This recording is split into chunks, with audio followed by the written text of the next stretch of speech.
ассалому алайкум тамошобинони азизи телевизиони вилояти суғд. ба таваҷҷӯҳи шумо барномаи фирдавсӣ ва шоҳномаи ӯ пешкаш карда мешавад. хуб, мавзӯе ки имрӯз мо дар барнома мавриди баррасӣ қарор хоҳем дод, баҳрабардориҳои устод лоиқ аз шоҳномаи фирдавсӣ мебошад. бо ин мақсад ба студияи телевизиони вилояти суғд доктори илмҳои филологӣ профессор тоҷибой султониро даъват намудем. устод, мо шуморо ба барнома хушомадед мегӯем ва барои иштирокатон дар барнома арзи сипоси хешро низ баён медорем. хуб, имрӯзина мавзӯи мо баҳрабардориҳои устод лоиқ аз шоҳномаи фирдавсӣ мебошад. хуб, мо аз адабиёти муосир медонем ки таваҷҷӯҳи шоирони муосири тоҷик аз ҷумла устод лоиқ ба шоҳномаи фирдавсӣ хеле зиёд буд. хуб, дар оғози барнома ман аз шумо дар умум мепурсидам ки вобаста ба аҳамияти таваҷҷӯҳи шоирони муосири тоҷик ва таваҷҷӯҳи устод лоиқ ба шоҳномаи фирдавсӣ шумо чӣ фикру андеша доред? ташаккури зиёд. Воқеан ҳам эҷодиёти яке аз шоирони бисёр бузурги мо Абулқосим Фирдавсӣ на танҳо дар адабиёти тоҷик, балки дар адабиёти бештари халқҳои дунё таъсири худро гузоштааст ва мантиқан на танҳо дар даврони гузашта, имрӯз низ шоирони муосири тоҷик ба осори гаронарзиши устоди сухан шоири бузург Абулқосими Фирдавсӣ рӯй оварданд ва аз он баҳраҳои фаровон бардоштаанд. Ва албатта пеш аз ҳама бояд таъкид кунем ки образҳои ҷовидоние ки Абулқосим Фирдавсӣ тавассути шоҳномаи худаш офаридааст ба силки образҳои ҷовидонии адабиёти форсу тоҷик ва адабиёти ҷаҳон дохил шуданд. Вақте ки мо дар бораи Рустам гап мезанем, Рустам намуди паҳлавонӣ ва қаҳрамонӣ, намуди ватандӯстӣ аст. Вақте ки дар бораи Сӯҳроб, дар бораи Сиёвуш, Таҳмина ва дигар симоҳои офаридаи Фирдавсӣ андеша мекунем, инҳо аз доираи як адабиёт, яъне адабиёти форсӣ берун рафта ба адабиёти ҷаҳон ҳам пайваст шудаанд ва имрӯз яъне ба символ, яъне рамз мубаддал гардиданд. аз ин нуқтаи назар вақте ки шоирони мо ба масъалаҳои гуногун дар робита ба масъалаҳои гуногун изҳори андеша мекунанд, фаразан чун дар бораи қаҳрамонӣ андеша мекунанд, ҳатман аз Фирдавсӣ ёд мекунанд, чун дар бораи ватандӯстӣ андеша мекунанд, аз Рустам албатта ёд мекунанд ва дигар қаҳрамонҳои шоҳнома ҳам ҳамин гуна яъне рамз ҳаст ки шоирони муосир зиёд истифода бурдаанд.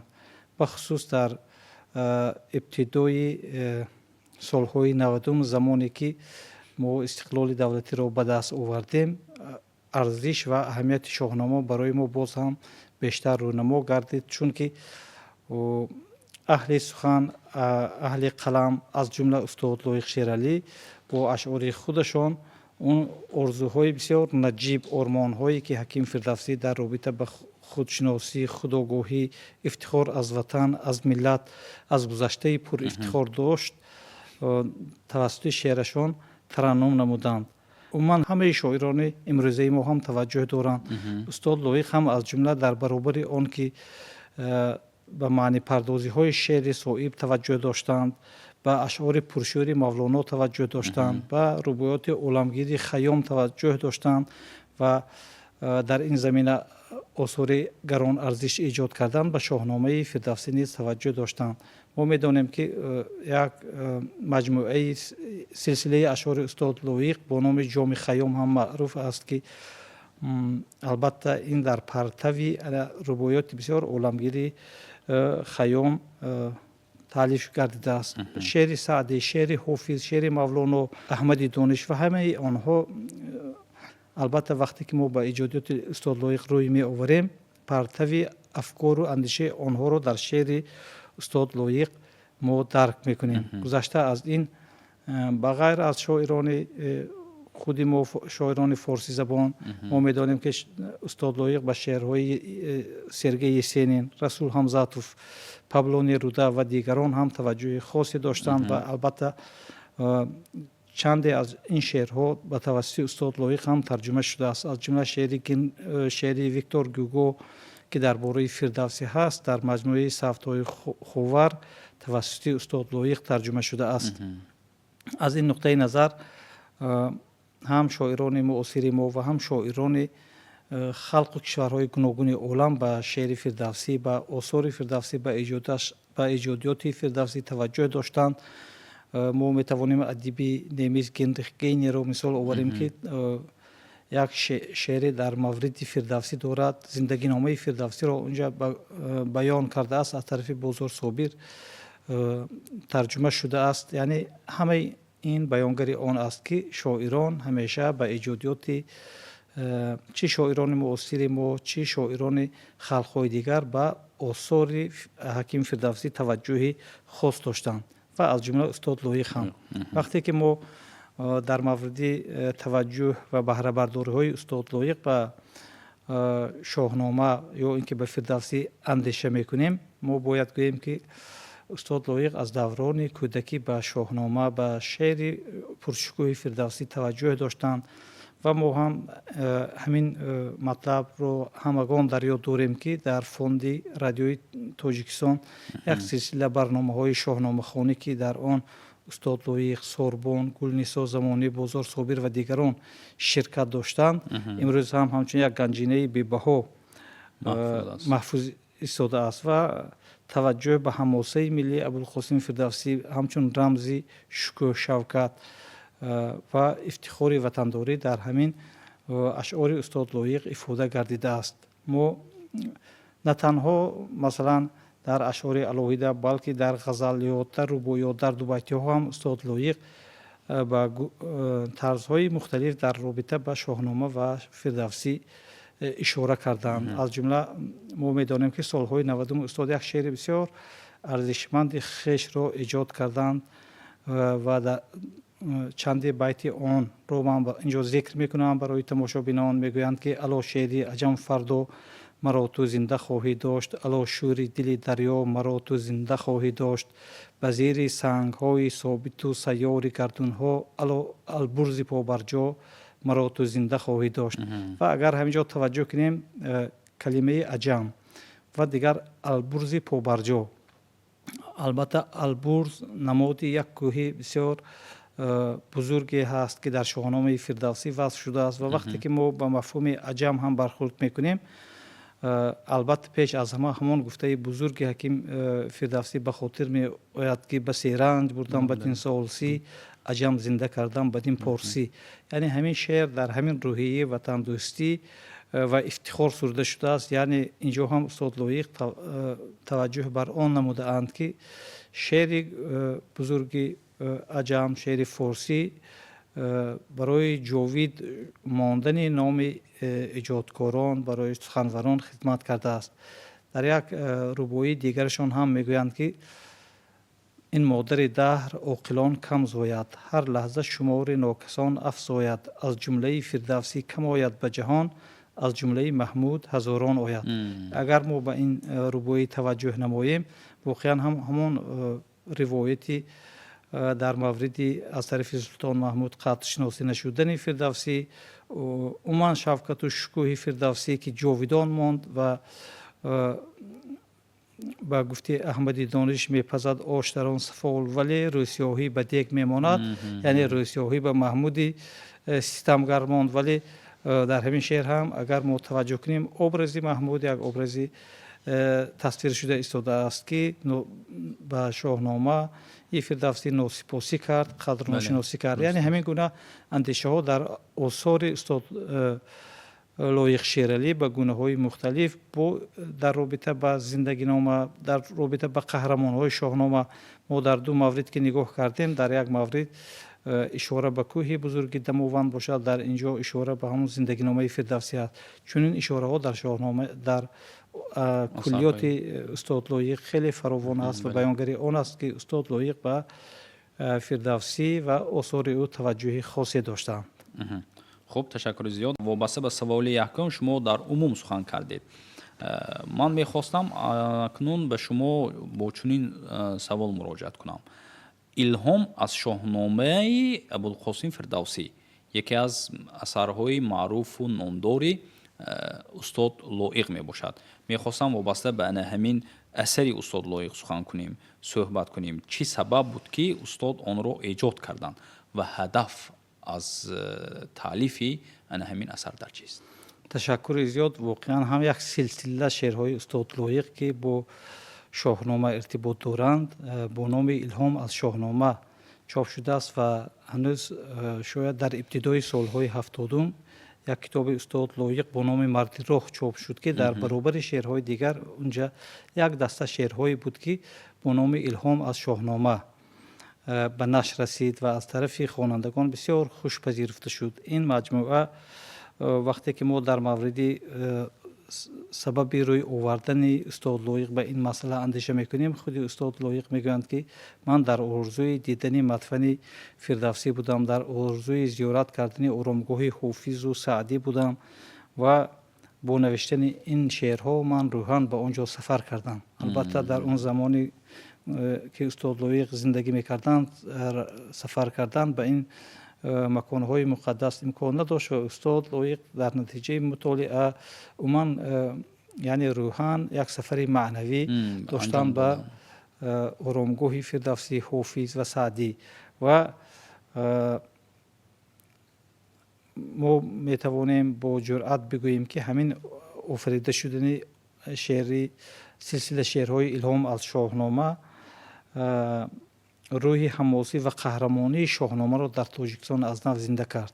بسیار سخنوران البته در همین شکل کسی اثر نآفریده بود و بار اول استاد لایق یک سلسله شعرها را آفریدند که در محور اینها قله پرشکوه شعر گذشتگان، تاریخ گذشتگان ما افاده یافته بود و ماهیتاً حفظ و حمایه همین سیاره، همین کره زمین، بزرگداشت انسان و عداوت نسبت به بدخواهان در همین سلسله شعرها افاده یافته است و ما میتوانیم گوییم که در همان اوج دوران کمونیستی استاد لایق توانستند که از بیداری ملی و حفظ اصالت ملی اظهار اندیشه کنند و یکی از محققان و عالمان معاصر تاجیک که به ایجادیات استاد لایق توجه خاص داشتند و پیشگفتار کلیات استاد لایق را هم نوشتند، استاد عبدالنبی ستارزاده تاکید میکنند که ملت ما هر وقتی که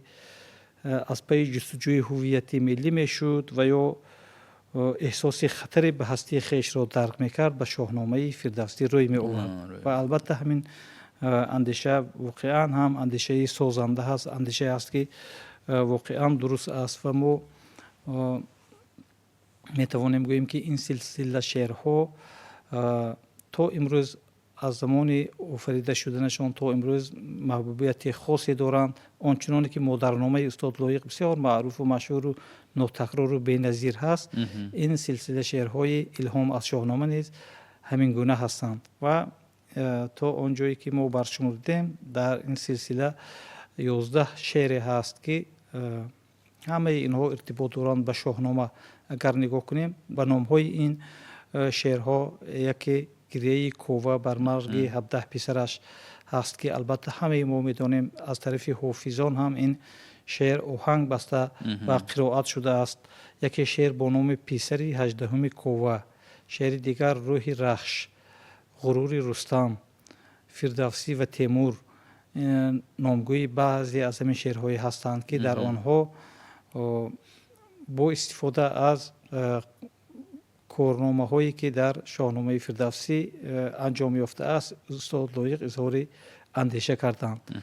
ما وقتی که پسری 18 کوه نام یک شعر استاد لایق را میخوانیم در آن ما توجه میکنیم که البته ما از تاریخ میدانیم که کوه صاحب 18 پسر بود اما 17 تای آن را به موران ضحاک دادند و پسری 18 ماند و بعد از همین کوه علمی داد رو برداشت و مردم رو به مبارزه دعوت کرد تا اینکه ضحاک سرانجام ضحاک از بین برداشته شد. و مراد استاد لایق از همین شعر پسر 18 کوه چیست؟ مرادشان آن است که تا زمانی که در زمین نوعدالتی هست روح کوه هم آرام نیست. روح کوه نه تنها پسر 18 خودش رو حمایه میکند، بلکه استاد لایق میگن که پسر 18 کوه این بنی بشر هست، انسان های روی زمین هستند که کوه همیشه همچون یک قهرمانی که دلیر و مبارز است برای حفظ و حمایه ان همین خوب انسان ها مبارزه میبرد. ببینید که از همین یک مطلب یعنی پسر 18 کوه چگونه یک معنی رو استاد لایق بیرون کشیدند. و دیگر روح رخش نام یک شعرشان هست. البته ما میدونیم که رخش در تصویری حکیم فردوسی یعنی اسبی بسیار شجاع و خوبی رستم بود که همیشه همراه رستم بود، در تمام کارزارها همراه رستم بود.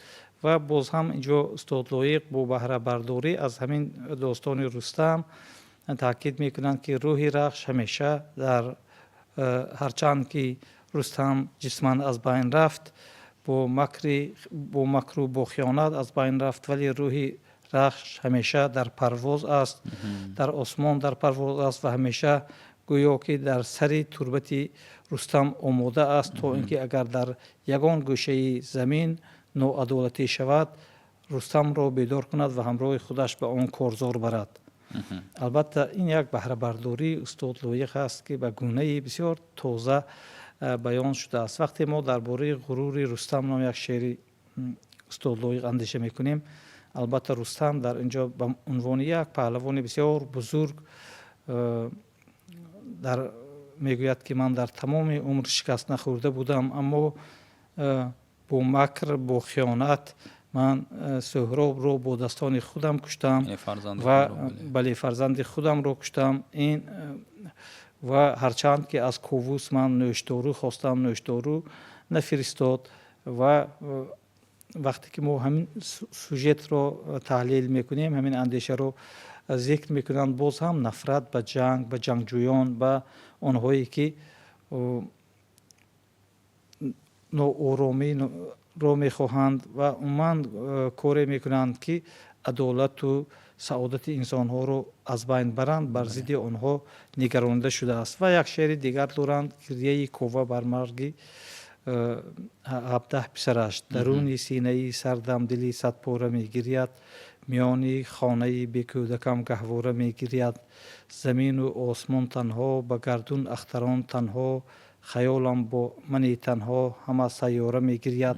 این البته یک شعر بسیار مشهور است که افادهگری عداوت کوه نسبت باز هم نوعدالتی نسبت جبر و ظلم نسبت ستم است که افاده یافته است. و از شعرهای بسیار دیگری معروف استاد لایق این نوحه تهمینه بر مرگ سهراب هست که ببینید که استاد یک سلسله اشعاری به مادر بخشیده دارند که واقعا بی‌نظیر است. سیمای مادر در آن از تمام پهلوهایش افاده یافته است. اینجا هم تهمینه به عنوان یک مادری که در مرگ پسرش نوحه میکند رونما میگردد. و در آغاز استاد میگویند که تهمینه ام از درد و غم دو نیمه ام، در حسرت سهراب یل درجی غمان شد سینه ام، فریاد از بختی بد و از رستم و از قسمت. و وقتی که ما همین شعر رو میخونیم در حقیقت درک میکنیم که فیغان یک نفر مادر در مرگ پسر. امروز هم در عالم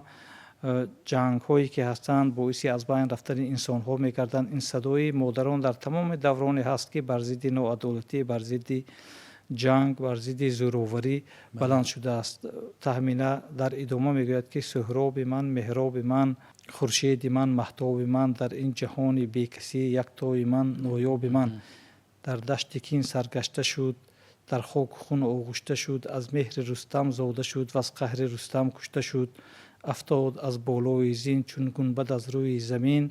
و ادامه همین شعر همین گونه هست که ناله های مادر در وصف فرزند، در صفت فرزند افاده شده است. و البته اگر ما در مجموع نگاه کنیم در شعر دیگر با نام ارواح دامنگیر، اینجا هم درباره رستم، هم درباره تهمینه و هم درباره سهراب است که یعنی ارواح دامنگیر، یعنی اینها همچون روح دائما از جنگجویان ناراضی هستند و یک نوع صدای ناراضی بودن انسان را از جنگ و نفرت آنها را نسبت جنگ در خاطر خواننده القا میکند. اگر ما در مجموع نگاه کنیم این سلسله شعرها همش ماهیتاً یک موضوع دارند که اینها نفرت انسان به جنگ و نشان دادن آن است که پایان همه جنگ ها پشیمانی هست و حسرت است. رستم با همه آن بزرگی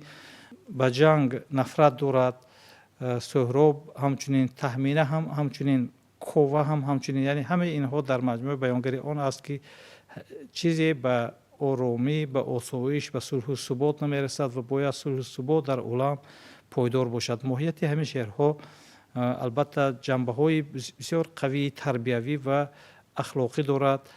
ما رو به دوست داشتن وطن، ما رو به نفرت داشتن نسبت به بی‌عدالتی ها، به جنگ راهنمایی میکند. خوب، تشکر زیاد استاد.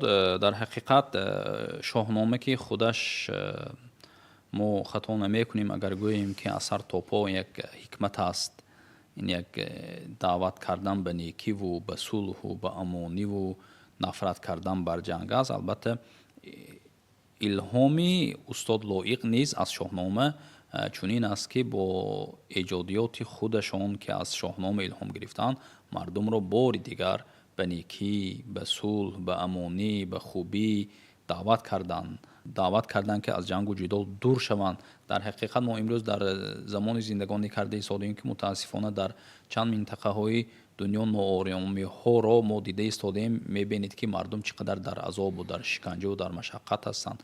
دور نمیریم 35 سال قبل اثر یک جنگ بسیار مدهش را گذرانیدیم که امروز به قدری صلح خرسندان مردم تاجیک باز بیشتر میرسند. اکنون یک سوالی دیگر دارم استاد. در ایجادیات استاد لایق یک شعر معروفی هست با نام فردوسی و تیمور. خب بیایید اکنون وابسته به همین شعر استاد لایق صحبت کنیم. این را لایق شعرعلی در اساس روایت به قلم آوردند. میخواستم که اطراف همین ایجادیات سخن کنیم. وابسته به همین ایجادیات استاد لایق چی گفتنی بودند و چی گفتگی هستند؟ در حقیقت یکی از شعرهایی که در بین همین سلسله شعرهای الهام از شاهنامه جای دارد این شعر فردوسی و تیمور است که بر مبنای یک روایت ساخته شده است. البته هرچند که روایت هست و ما به اصالت تاریخی آن داخل نمیکنیم، تنها میخواهیم هدف شاعر را از ایجاد همین گونه یک شعر به یاد بیاریم. این شعر البته از چند بند عبارت است و استاد لایق بر روایت تکیه میکنند که طبق این روایت وقتی که تیمور لنگ در آغاز جهانگیری گویا به فارس می رسد و به سر آرامگاه حکیم فردوسی می آید و مشتی از خاک تربت فردوسی را می گیرد، به هوا باد می دهد و به فردوسی گویا زبان استهزا می کشاید. و استاد لایق هم خوب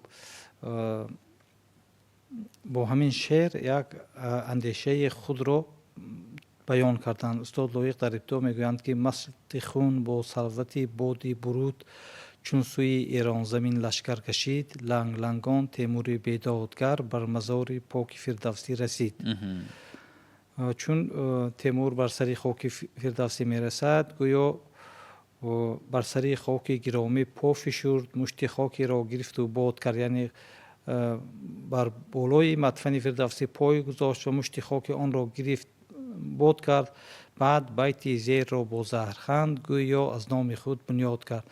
گویا اونجا یک بیت میگوید تیمور سر از خاک بردار و ایران ببین، به چنگ دلیران توران ببین. یعنی ببینید اینجا وزن شعر هم تغییر مییابد. بسیار ماهرانه استاد لایق یک روایت رو اوورده با همین شعر ایجاد کرده خودشان همین بیت رو پیوند میبخشند و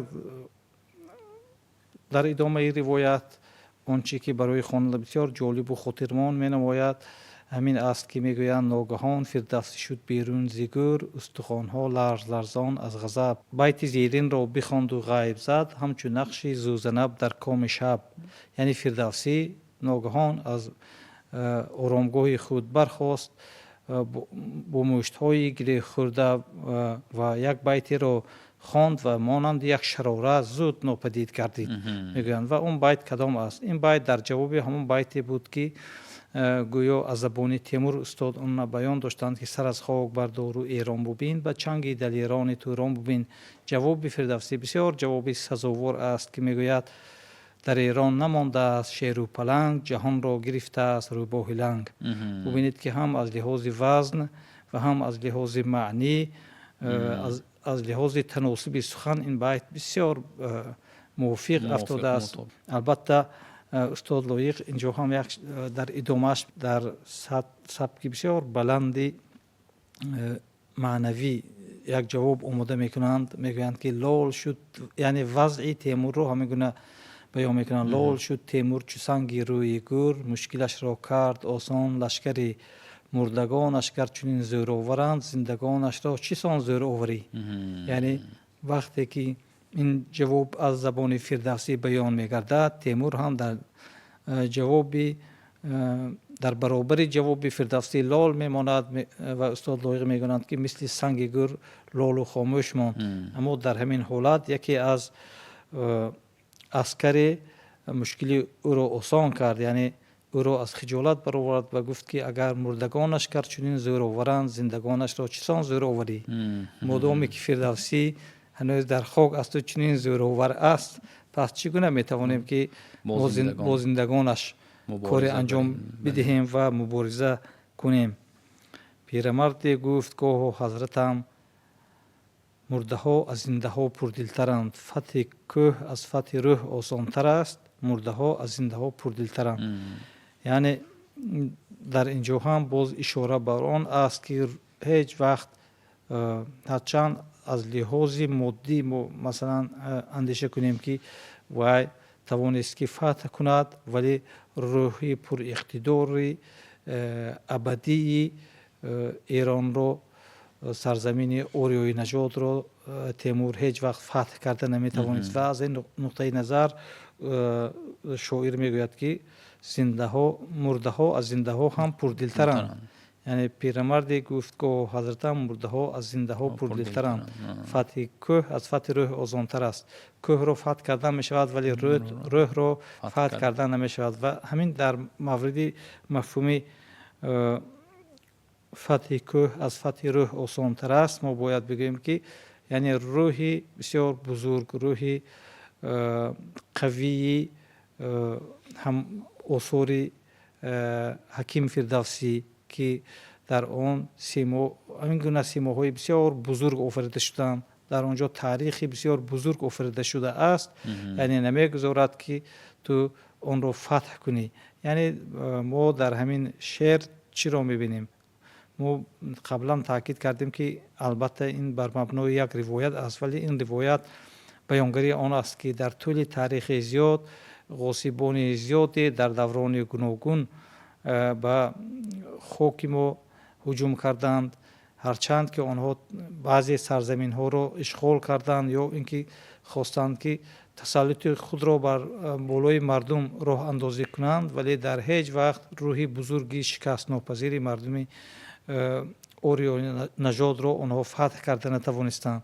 این برای همه آنهایی که غاصب هستند و از دوران دوری تاریخی با مردم فارس مبارزه بردند و تلاش کردند برای همه آنها تعلق دارد. این برای امروزیان هم تعلق دارد چون بیانگری آن است که همیشه خرد جهانگیر، خرد جهانبین، خرد والو همیشه غالب است و فتح ناپذیر است. از این نقطه نظر استاد لایق با یک هنر بسیار خاص خود همین روایت رو به نظم در آوردند و یک اثری آفریدند که واقعا هم وقتی که خواننده میخواند در پیش نظرش همه آن کارنامه ها از نو زنده می شود و بار دیگر بر شجاعت فردوسی، بر شکوه سخن فردوسی چی میکند؟ اعتماد میکند و اعتقاد میکند. خوب، تشکر زیاد استاد. در حقیقت اگر به بهره برداری های لایق از شاهنامه فردوسی نظر افکنیم، رجوع کنیم، باز من فکر میکنم که همین ایجادیات لایق وابسته به شاهنامه یا اینکه الهام گرفتن از شاهنامه خیلی خوب است، خیلی جالب دقت است، بزرگ است. و این به چی دلالت میکند؟ به آن دلالت میکند که شاهنامه فردوسی اثری در حقیقت بی سوال است. بار دیگر به آن دلالت میکند که شاهنامه فردوسی اثری بزرگ است. اگر شاهنامه اثری بزرگ نمی بود، از وی اینقدر الهام بزرگ هم گرفته نمیشد. و در حقیقت با این گفته ها من با آن اشاره کردنی هستم که امروز که بینیم نه تنها شاعران معاصر ما بلکه شما در آغاز برنامه نیز گفتید که دیگر محققان از تمام دنیا به شاهنامه توجه کردند، از شاهنامه بهره گرفتند، درباره شاهنامه سخن کردند، به ایجادیات حکیم فردوسی قائل شدند، بزرگی او را اعتراف کردند. و امروز که خوشبختانه با تقدیم کتاب شاهنامه از جانب پیشوای ملت الکی تقدیم شده ایستاده است، شاید تماشابینان عزیز نیز یک الهام میگیرند و همین کتاب شاهنامه که به خاندان آنها آمده رسید یک میگیرند و ورق میزنند، کمتر مطالعه میکنند از بزرگی فردوسی، از بزرگی ملت تاجیک، از بزرگی گذشتگان ما بار دیگر یعنی هم میبینند، هم میخوانند و هم یک معلومات کافی برای خود گرفته میتوانند. استاد عزیز، برای اشتراکتان در برنامه فردوسی و شاهنامه او ما به شما عرض سپاس خویش را بیان می‌داریم. بینندگان عزیز، یادآور می‌شوم که در برنامه امروزه اشتراک داشتن دکتر علم‌های فیلولوژی پروفسور تاجبای سلطانی و ما با مهمان برنامه بهره برداری‌های لایق از شاهنامه فردوسی را مورد بررسی و تحلیل قرار دادیم. در همین جا برنامه امروزه به آخر میرسد. تا برنامه های آینده صحتمند و خانه آباد باشید. خیر.